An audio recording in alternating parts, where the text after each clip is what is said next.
This is a Power 98.7 podcast. Now we're talking. Subscribe to Power 98.7 podcasts in iTunes or wherever you get your podcasts. There's more on power987.co.za. The day's wrap of top business stories. Power Business with Tumisang Ndlovu, Monday to Thursday, 6 to 8 p.m. and Fridays, 6 to 7 p.m. We go straight into that SME Tuesday segment, and tonight we are speaking to MD of CosmoICT, Thokozani Nhlapo, about the procurement process in the age of digitization, and he's going to be giving us insights on maximizing your chances of winning your next business deal. Good evening and welcome to Power Business. Good evening, Tumisang. Glad to be here. Extremely exciting here, but let's first unpack really what CosmoICT is, what you do, and what is entailed. All right. CosmoICT is an end-to-end supplier for mobile solutions. We service businesses and non-profit organizations. We also align to MTN. We're able to resell their products and services. Yeah. Full ICT sort of products. We also do hardware, mobile devices, tablets, laptops, anything, along those lines to meet our clients' sort of specific needs. Traction there because we are all on our phones, we are all on a device. I mean, even little people now with COVID-19 and lockdown, everybody has a device. So how is the traction, and in terms of, the flow of what is needed as a demand, how has that shifted with COVID-19? So I think there's been an increase from what we can see. I think there's a lot of businesses that are, digitizing their processes and are creating projects. Previously processes used to be manual forms. Yeah. And now they're looking at mobile devices. They're looking at applications that can basically create efficiencies within their processes. And that requires a lot of devices. So, while you think the market is kind of saturated, there's a lot of opportunities where we supply tablets, we supply mobile devices, including laptops from a hardware perspective, because everything has gone digital. So there's a lot of opportunity out there. This is where it gets exciting because it opens the pool of industry to a far wider range than what we had expected.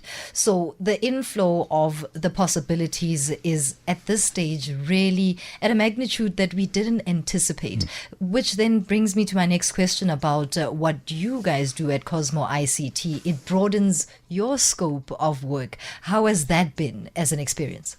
Look, it's been an exciting journey for us because we were able to sign up, larger sort of businesses, larger opportunities, and that has helped our company grow. I mean, we're an SME, so we're constantly learning all the time. But it's an exciting journey, and I mean, any SME out there that is thinking, because by the very nature we're small kind of businesses that big business doesn't want to do business with us. Larger projects are not reserved for us. I mean, I can attest that that's not true. That's completely false. Yeah, I like There's that. definitely opportunities for smaller businesses, and I think we just need to organize ourselves in such a way that big business can trust that you can deliver, that you can offer value, that you can actually come up with a very competitive product, of which we can do if you're a small business. I'm almost certain that our power listeners would want to know how, CosmoICT then got to that level of playing with the big boys as a small entity, and growing within that space, because often we speak about barriers to entry, whether it be funding, whether it be the color of your skin, or whether it be maybe the big boys have their own little CosmoICT that they would rather, participate in partnerships with. Look, I mean, CosmoICT, our business grew out of Cosmonet, which is a retail store business. We operate around 35 MTN stores in 4 provinces. I mean, we saw an opportunity to go exclusively and target businesses, and we've seen phenomenal growth in the short space of time that we've been focused on businesses. So, I mean, how we go about finding new opportunities, first and foremost, I'd say you invest in your sales force. And I know it sounds like a contradiction saying everything is going digital. You should be investing in your digital platforms, but I can tell you now, salespeople are still important. Oh, yeah. And the reason why I say that is because B2B, you are selling to other businesses and there's people behind those businesses, and you need to build relationship. You need to cater to, that buying center. Yeah. What is it that they require? So, I mean, if you're thinking of investing money into digital platforms, I think it's a way to go. But if you're thinking of getting rid of your sales force, and I think it's a big mistake if you're an SME. Yeah, no, in the long run, it could prove to be problematic because then you are going back to square one where you do not have that interpersonal relationship where sales does exactly what they do, which is sell and push products. Yeah. The B2B way of doing business is quite an interesting one for me in that I want to find out how you then identified it as a market that is going to work for you and tick the boxes. Look, I think we haven't always got it right ourselves, and I think what we found out is that we follow a sales process that assumes that we will make thousands of calls to these, businesses, and a certain percentage will convert into qualified leads, and then we will make proposals, and then suddenly we win that business. Yeah. And we found ourselves in our business, we were performance managing salespeople because we think they're not performing. And one of the key findings for us was to actually realize that the buying process has evolved. The businesses are looking in different places to try and communicate that they have a problem and they need a solution. So I think the big thing for us was to identify that, there's an evolution in the buying process, and re-engineered our sales process to try and cater to the buying process, to that evolved sort of state of the buying process. And that mismatch, I think it's something that a lot of SMEs may be struggling with because we're so consumed with our own ideas that I'm in this market, I'm going to follow this process and it should work. And if it doesn't work, we don't often stop and think, what else could be going wrong? Oh, yeah. If you fired 5 people in your business and for the same reason, chances are the problem is elsewhere. Yeah, the problem is maybe you. Exactly. But, what you've just explained speaks to the importance of a business exposing itself to procurement. One needs to have a full understanding and clear direction of where they are going, what they are doing in the interim, so that when this procurement is a done deal, you do not derail. How have you ensured that you stay in check? I think we've got challenges every day. And the good thing I can tell you is that even the businesses that we service have challenges every day. So you could sign up for what you think is a very large deal and you've got everything worked out and suddenly things change.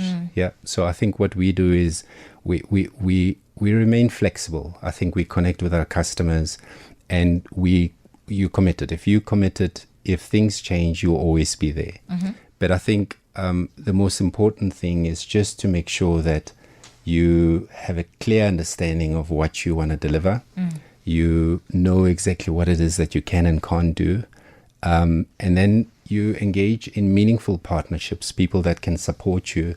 For example, MTN is one of our partners. Yeah. If we go and provide a solution that is backed by MTN. So if things change in that process, you have to engage all the stakeholders and bring them to, the new picture. And I think that's one of the things that we started doing well. In the midst of challenges, we know we can still find a solution.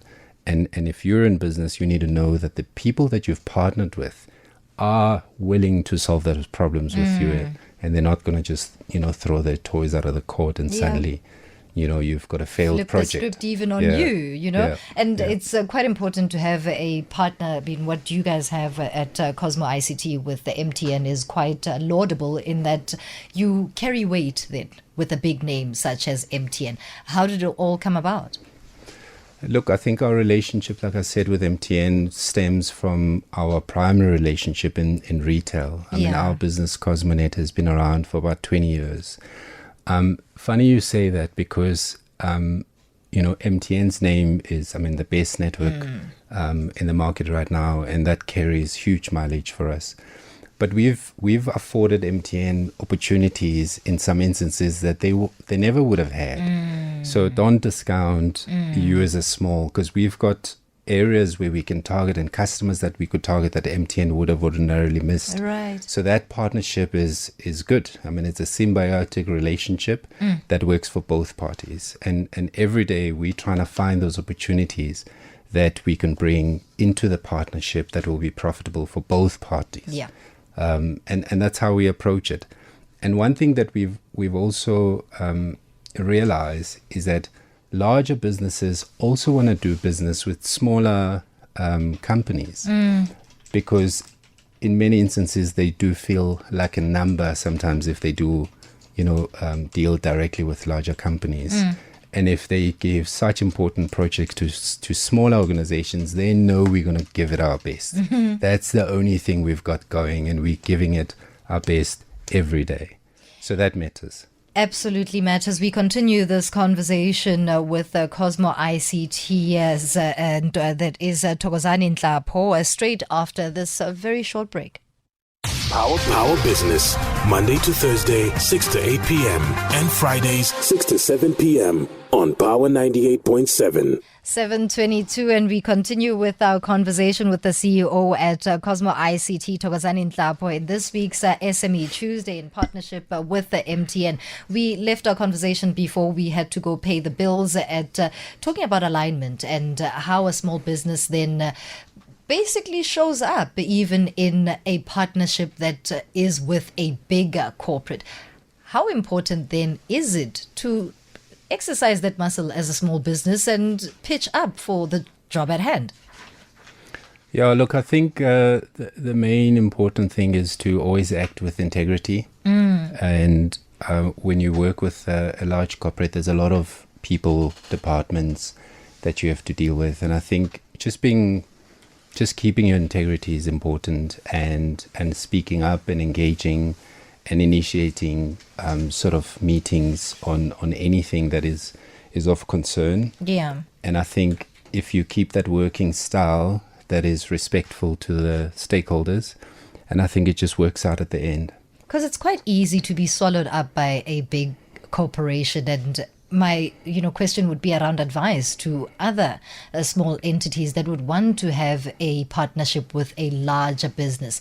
How do you go about giving advice in that area? Because at times you may be stepping on toes and end up losing that partnership solely because you have this big bravado.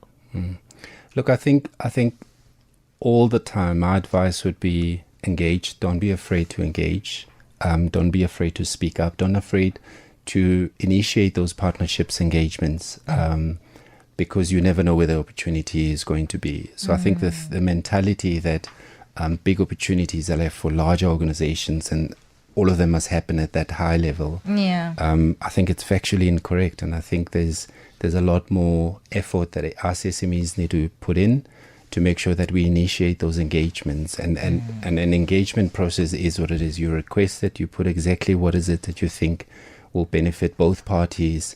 You present the opportunity that you think is unique to you, that you've discovered, and how exactly you need support from a partnership. And over time, it doesn't feel like you've partnered with a large corporation. It feels like you're dealing with people who are professional. Yeah, you're collaborating, you're brainstorming together and troubleshooting some of the issues that you're coming across. So I think once you're in it, it's not as intimidating because the people you work with make the difference. And I can say the people we work with, with the MTN team and, other partners. I mean, we partner with Huawei, Oppo, device brands, Rugged SA. We partner with them on different opportunities. And Thokozani will always be Thokozani across all partners. I speak to them, with respect. We engage on the opportunities. And when they get exposed to our staff, they also learn our culture. And they can see there's no ounce of arrogance in our organization because we're hungry for those opportunities. Yeah. And we just keep it positive. You see, I've been picking your brain in very small little bits, not too chunky, and I want us to get into the MBA dissertation that you did on the new technology and how it impacts the procurement process. What did you discover there? Because at times one would ask whether is it too soon in the South African landscape where in the telecoms industry or the information technology space, we do not have as many people that look like you and I, brown-skinned people within this industry, or even SMEs that are flourishing like you are at this point? Well, thank you for that. I did a integrated business project, which is slightly different from a dissertation. So that body of research was internally focused. So I use our business to basically unpack the issues that we were facing, and the issues we were facing around inability to grow within accounts, and we were literally hitting the run rate. What we've done last year is almost like the same, and we had an ambition to do more. So I focused my research on our business. Okay. I wanted it to be meaningful. To answer the question, what did I discover? I think the first thing was the importance of operational performance objectives. And I think big business does this very well. I mean, we've got, 5 objectives: quality, speed, dependability, flexibility, and cost. And if strategy is this, a set of choices, all of us have to understand what we're going to basically adopt as our priority. And in our business, we picked, flexibility, dependability, and cost. Okay. And cost is third because the extent to which we can influence cost in our space is very limited.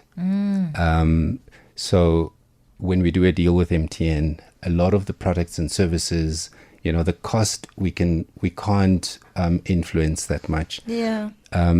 And when you look into the competitive space where we're in a perfect competition. That means there's lots of us that are suppliers who sell, very same products.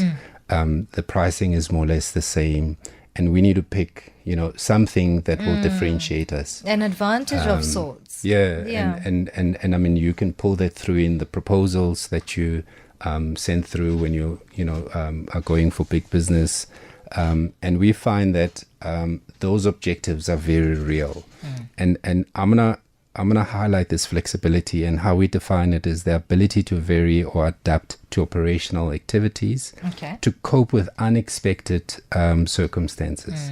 So like I said, things change all the time. What I want our customers to know is that when that happens, right, that team is going to be flexible and think about what else we can do. So that's very important. And pricing, while we can't, influence, certain parts of it, but there are certain parts that we can influence, and what we try is to price fairly. Where else we've seen our competitors their formula would be cost plus, looking out for you, plus charge a premium, plus make our bonuses, plus VAT, and that's a total of cost of acquisition. And we just stick to a fair margin, and we price, I think, competitively. You've just spoken about the body and soul of an entity more than it is about revenue. And I love that. We wish you all the best. Thank you so much for imparting your knowledge with us right here on Power Business on the SME Tuesday segment. Thokozani Nhlapo is the CEO at CosmoICT. It brings us to exactly 7:30. You've been listening to a Power 98.7 podcast. For more podcasts, visit power987.co.za or subscribe wherever you get your podcasts.